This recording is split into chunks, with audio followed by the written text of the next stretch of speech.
Mesdames et messieurs, bienvenue au Journal de la Culture. Un projet est une idée conçue depuis la cervelle, posée sur un bout de papier pour une réalisation effective. Ainsi, un projet peut naître d'un constat, d'une inspiration, d'un objet, d'une histoire, etc. Mesdames et messieurs, parlons du festival La Fabrique de Fiction. La Fabrique de Fiction est un festival de Marc Elemaoussi Agbejidji.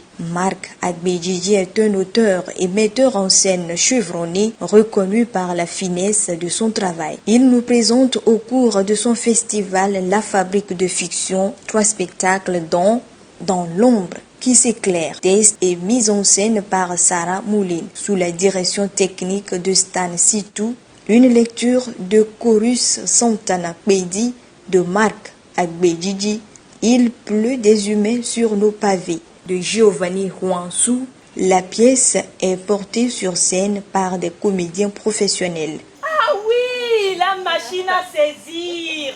Patientez madame, on va prendre votre déposition dès que la machine arrive. Ce texte de Giovanni Huansou, programmé au dernier jour du festival à l'espace Fiorome, montre la fabrique de fiction dont parle le festival. Giovanni Huansou est un auteur et metteur en scène béninois, reconnu pour ses différents prix, notamment le prix RFI Théâtre.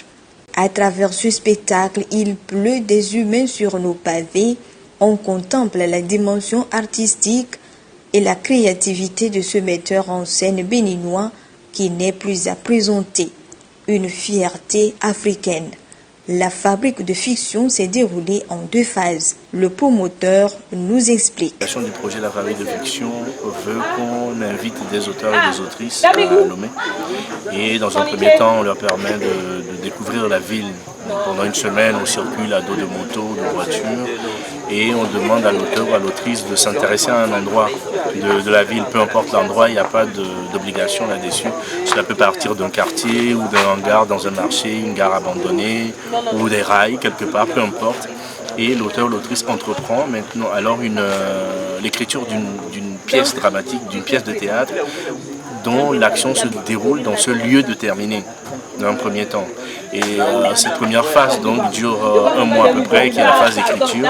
Et l'année d'après, une fois que les textes sont finalisés, on rassemble maintenant une équipe d'auteurs, metteurs en scène, scénographes, acteurs et actrices pour mettre en scène la pièce dans le lieu qui a inspiré son écriture, de sorte que le lieu devienne ainsi la scénographie du spectacle.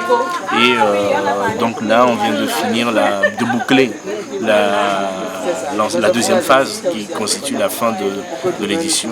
Ces auteurs viennent visiter et choisir un lieu ou site qui les inspire et sur lequel ils vont écrire leurs pièces de théâtre, et dans la deuxième phase, ils viendront jouer dans cet univers.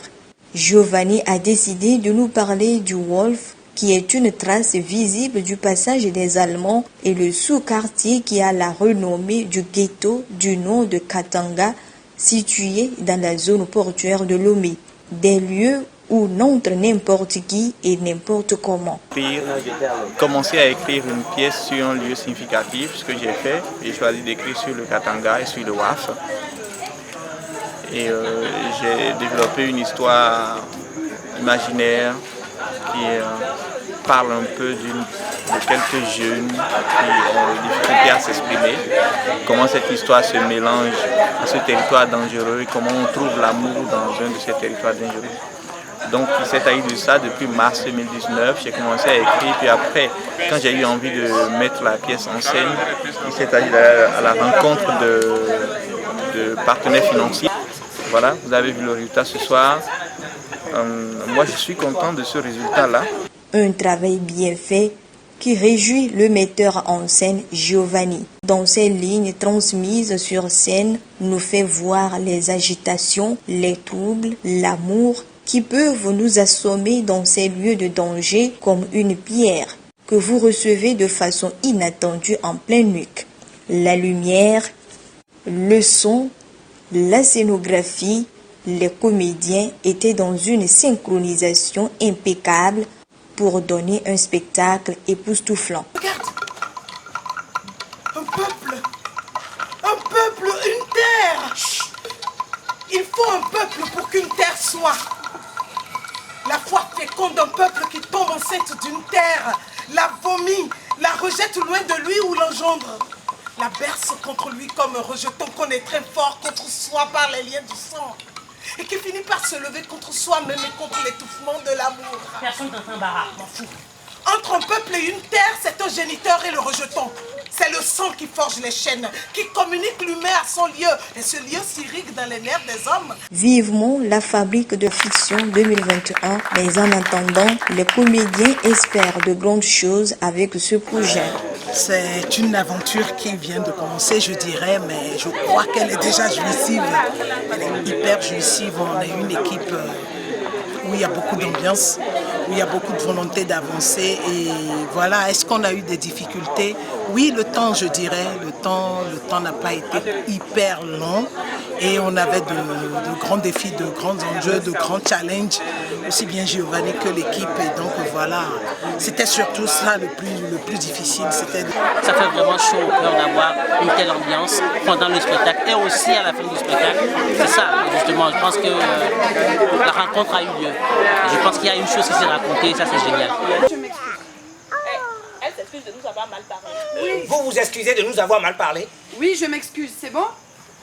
Elle s'excuse de nous avoir mal parlé. Ça lui fait une amende de $100. Ça vous fait une amende de $100.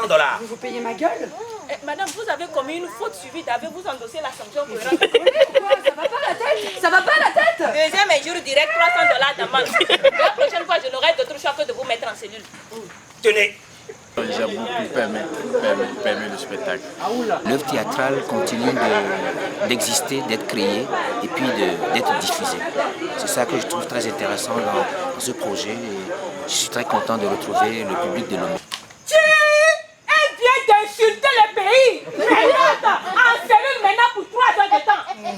Vive la culture africaine. C'était pour vous le journal de la culture.